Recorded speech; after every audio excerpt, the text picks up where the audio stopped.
എടാ വിജയ, എന്താടാ ദാസ? എടാ നമുക്കെന്താ ഈ ബുദ്ധി നേരത്തെ തോന്നാത്തത്? ഏത് ബുദ്ധി? അല്ല, കണ്ടവന്റെ ഇടിയും തൊഴിയും വാങ്ങി നക്കാപ്പിച്ച ശമ്പളത്തിന് ജോലി ചെയ്യുന്നതിന് പകരം ഇതുപോലെ സ്വയം ബിസിനസ് ചെയ്യാനുള്ള ബുദ്ധി. ദാസ, ഓരോന്നിനും അതിൻ്റെതായ സമയമുണ്ട് മോനെ.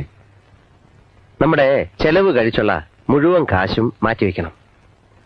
ഇപ്പൊ 2 പശുക്കളല്ലേ? അതെ. അത് 4 ആയി, 10 ആയി, 50 ആയി, 100 ആയി, 1000 ആയി. നമുക്ക് നല്ല ഒരു വീട് കെട്ടണം, ഒരു കാറ് വാങ്ങണം, ഒരു ഫ്രിഡ്ജ്, AC, VCR, TV. നമുക്കങ്ങ് സുഖിക്കണം. അവറ്റകളുടെ കരച്ചിലേക്കാൻ തന്നെ എന്തൊരു സുഖം, എന്തൊരു സംഗീതാത്മകം.